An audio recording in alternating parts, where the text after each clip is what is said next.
Right, and here we go. It's Mark here from Talk Beliefs and NEAL, as always, from Reason Now. And you're poring over a lot of interesting news reports, aren't you, Neil? There's more than we could actually go through in the time allotted today. Yeah, we're not going to be covering these ones in depth, but what's been happening? So some really good news. Cardinal Pell was found guilty. Yes, that's true. He's going to get his comeuppance at last.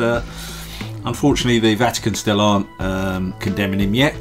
They want to wait for the... Well, no, of course not. And what was this thing about vanilla sex?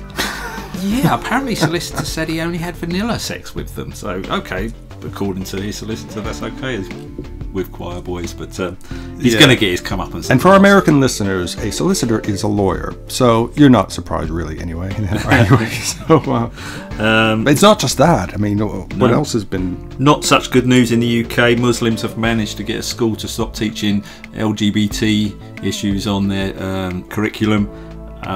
This goes against government ruling, so hopefully the government will step in here and force it through. We'll probably report on this one later on when we get more details of what the government are going to do about it. Yes, that harkens back to our report that we did in last week's show. The Christians who didn't like the play about Darwin because they thought it made fun of a bishop or something like that. Yeah, similar stuff. They just didn't like the fact it was about evolution in general. You know, don't want to indoctrinate children with science, do you? No. But the Muslim thing is quite bad, really, because if you imagine any other group of people in the country, they would be protected by the law. You wouldn't be able to do this, say, teaching about Muslims, teaching about Jews, teaching about Christians, but LGBT apparently is still okay to discriminate against. So, and talking of what started off as a LGBT problem is AIDS, and is now very much a heterosexual problem. Yes, most cases now come from. Well, it was seen as a gay plague in the beginning, although anyone could get it, and very much called a punishment from God by a lot of people. Well, a win for science. Second man ever has actually been cleared of the AIDS virus completely. Cleared, as in cured. As cured, thanks to science and the scientific method. So this is a So it's a short-term punishment from God. yeah, maybe. So looks like we're very close to actually having a cure now. It's been a manageable disease for quite some time now. Absolutely. But it's fantastic that science has done its job again, and looks like we're going to have a cure for AIDS very soon. Absolutely. This is fantastic. And going on to the show for the news reports that we think are worthy of a little bit more in-depth, deep dives. We go first to Independent Co. UK. DC Comics cancels the series, remember this? Where Jesus learns from superhero after conservative backlash. That's right, we did this a couple of weeks ago about DC Comics producing a series, or saying that they were going to produce a series where Jesus featured as I think a sidekick to a superhero. Yes. And of course Christians didn't like that at all, despite the fact they knew nothing about the storyline. And of course they kicked up a fuss. DC has relinquished rights to a comic book series that depicts Jesus Christ returning to Earth in order to learn from a superhero. I think that's what they didn't like. The series, titled Second Coming, was set to debut under the DC imprint Vertigo on 6th of March. But the comic has since been cancelled in light of an intense backlash from conservative Christians. Who would have thunk it? A petition bearing 230,000 signatures declared the series outrageous and blasphemous, with its release being covered by conservative news outlets like Fox News and the Christian Broadcasting Network, CBN. That's, I think, the Pat Robertson Network. Would DC Comics publish similar content about other religious figures such as Muhammad or Buddha, the petition read? Well, who knows? Maybe they would have. The series is intended as a cultural commentary on modern-day Christianity, in which God is depicted as being disappointed by Jesus' first time as Messiah, since it resulted in his crucifixion. That's a fair point. He decided to send Jesus back to Earth 2,000 years later, instructing him to take lessons from Sun Man, a superhero worshipped by humans. Jesus is shocked to see how Christianity has changed and what has been done in his name over the centuries. Well, maybe this was just something that DC wanted to do to kick up a bit of controversy. They want to be a bit badass like Marvel. Yeah. And perhaps they knew this was going to happen. What do you think? from the way they describe that bit, it doesn't sound like there's much blasphemy in there. It sounds like they wanted to take it back to the original story. Yeah, well, just putting him in a comic, believe me, is enough to get them upset. Yeah, but blasphemy in this day and age, oh dearie me, that's just ridiculous. Yeah, and again, like we said at the top of the show, it's just like a few, even just a handful of religious people can cry foul, and that's it. You have to give them what they want. But the good news is, DC has relinquished the rights back to the writers. Yes. So that's really good news. So this may see the light of day still elsewhere. Yeah. The article goes on to say series writer Mark Russell told Huffington Post that DC requested alterations to the series, including removing profanity and covering up a nude Adam in the Garden of Eden scene, that he and the artist Richard Pace weren't comfortable with. Now, the creators, Russell and Pace, are now, as you said, seeking another publisher for the comic. So this could still happen, Neil. Yeah. Wait a minute, covering up a nude Adam, why not Eve? Because that's hot, that's why. Yeah. Yeah, we don't want to see a nude Adam. They were naked, so I don't really see the problem there. And profanity, it's pretty much everyday language now, isn't it? It's in every film. Even PG films now have swearing in, so... Oh yeah, it all changes, cultural context, it all changes, it's all relative. So DC have bottled it. Yeah, that's the bottom line. Yeah, they've given in. Because of religious zealots. And that just sends a message to more religious zealots that if you don't like something, write a letter to the editor and you'll get just what you want. Yep, but... so much for artistic freedom. Let's hope another publisher is brave enough to pick this up. I think they will be. Yeah, I'm sure there's someone out there. I'm sure there's someone out there who will. Oh gosh. Yeah, moving on. Now, this comes from QZ.com. Facebook content moderators end up believing conspiracy theories spread on the platform. Oh boy. Well, I'm not too surprised. Now, one moderator said a co-worker often spoke about his belief that the earth is flat and would try to convince others that this was true, while another said a colleague talked about the holocaust, seemingly a sign of Holocaust denial. With some exceptions, conspiracy theories are not banned from Facebook since the platform's community guidelines do not prohibit posting false claims. Facebook CEO and founder Mark Zuckerberg said in an interview with Recode's Kara Swisher last year that everyone gets things wrong, and that taking them down would be too extreme. Well, this is good in light of the previous one, in that he's saying, you know, we don't have to take everything down just because somebody says take them all down. People can make up their own minds.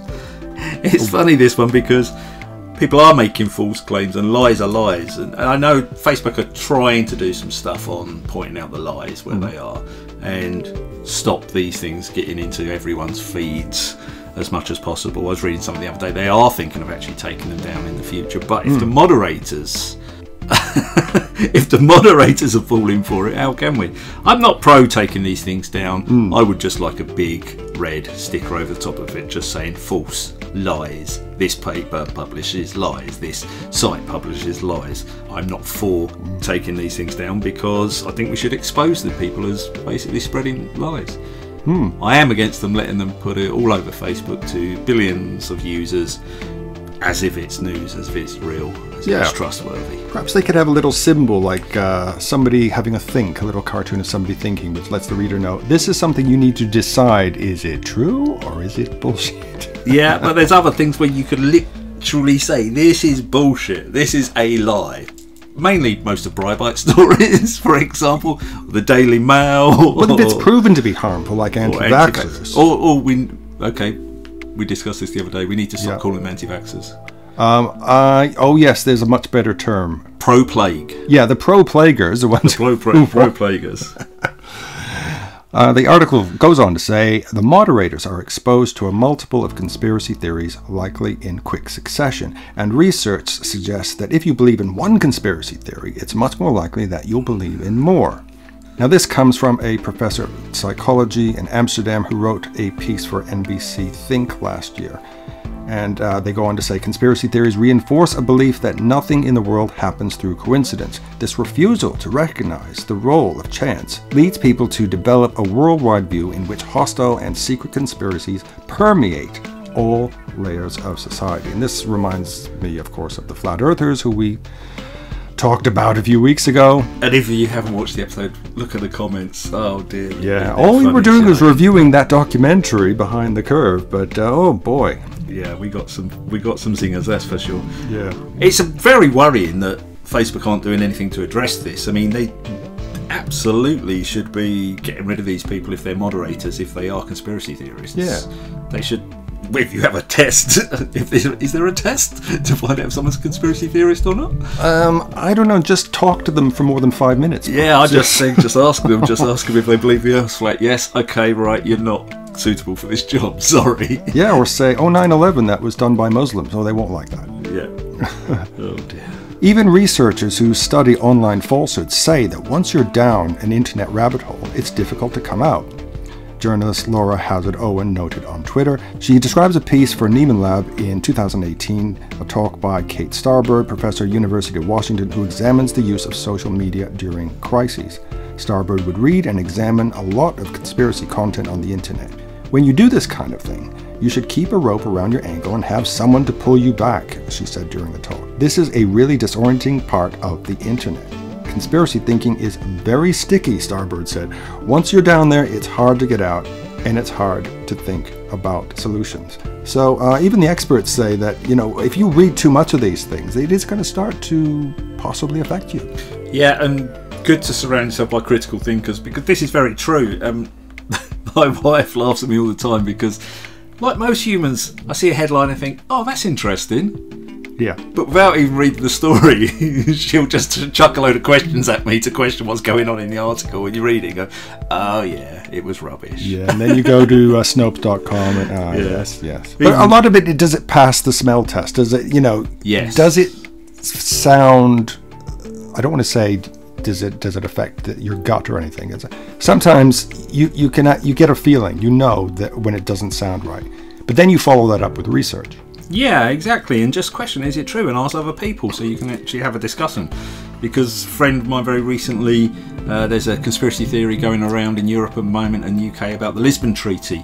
Utter nonsense, but sounds very convincing if you just see it on a newsfeed and read it. And he said to me, this is interesting, but I don't know anything much about, I haven't been keeping up to date on this issue. Can you tell me if any of this is true? Bang, bang, bang. He said, I haven't got time to Google it. He was at work. Yeah.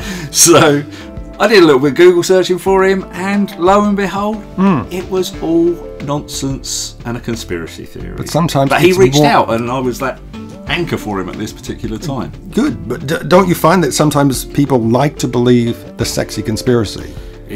Rather than the dry facts. Yeah, without a doubt. I mean, and a lot of conspiracy people don't like the mundane. They don't like the fact that... Yeah, they go to work every day, come home, have their dinner, go to work, come home, and they think, chemtrails are, the government is trying to dumb us down so that they can hide the truth about the reptilian aliens who are controlling the world. And sometimes things just happen. Most of the world is just being run by people who are just clueless as you are, just taking the next step. Yeah. There is no grand plan. And speaking of clueless, I think the 400 men in India who allowed themselves to be castrated in the name of their guru, we're going to have to look at this, unfortunately. It comes from pathos.com. Guru convinced 400 men to castrate themselves to be closer to God. This is a painful one. An Indian spiritual leader is accused of convincing up to 400 followers to remove their testicles, claiming that by doing so the men would be able to speak directly to God. It doesn't really follow to me, but anyway. Gurmeet Ram Rahim Singh, known as the Guru in Bling, is accused of coercing hundreds of followers to undergo the procedure at a hospital run by his spiritual organization. Well, at least it's not in a hospital. The Sydney Morning Herald reports officers from India's elite Central Bureau of Investigation appear to have made a crucial breakthrough in the long-running investigation into the alleged mass castrations, last week gathering important testimony from victims and other witnesses as they prepare charges of grievous bodily harm against Ram Rahim. According to reports, most of the victims feared for their lives if they dare spoke out against the figure revered by millions. Now this is the problem, isn't it? As soon as a cult member gets to the point where everything he says is sacred, it's He can get them to do Shocking, anything. isn't it? And Yeah, this is shocking. probably the most extreme example. I mean, other than taking their own lives. Yeah, like other than with actually taking their own lives, which has happened. Heaven's Gate and yes. Jonestown. It's not the first time, though, is it? Oh, no. This sort of thing, I mean, the Catholic Church were quite happy to castrate young boys. Yeah, castrations happens a lot through religious history. Usually, to bring people closer to God because you're not thinking about sex so much. And it's like considered the ultimate sacrifice. For a man, anyway. Yeah, it's shocking. Yeah, absolutely shocking. I'm glad that sounds like he's going to be arrested and prosecuted for this, but if he's got millions of followers, will they have the balls to follow through and prosecute him? Because a lot of the time you had to do that, didn't you? a lot of the time literally a person's popularity dictates whether they get away with a crime or not. It's probably an ego thing. It's like his balls are intact and all his followers aren't, so he feels all the more manly for it. Anyway, Ram Singh and his organization denied that they had anything to do with the castrations. This is not the first time the guru has been accused of wrongdoing. Surprise, surprise. In 2002, he faced conspiracy charges over the murder of a journalist who was investigating him. And there have also been allegations of sexual abuse of female followers. Dearie me. So, all sounds very familiar, doesn't it? Cult leaders, yeah. Well, on this channel, we deal a lot with why people get sucked into cults. So if that is something that you're thinking, why would anyone do this? Have a look at some of the content on this channel and other channels. It is a very surreptitious process. You don't just go in and give your whole life to these people. It's very slow, sort of a drip feed sort of thing. Check out the writings of Alexandra Steen. Yep, and Stephen Hassan, people like that. I'm going to be talking to Teddy Ho's ex-Mooney again next week, and we're going to be talking about cults in general. We're going to touch on this. And but there's a lot of this guru business in India, isn't it? It's like every second person is a guru, and it's part of their culture, but it's obviously a big scam.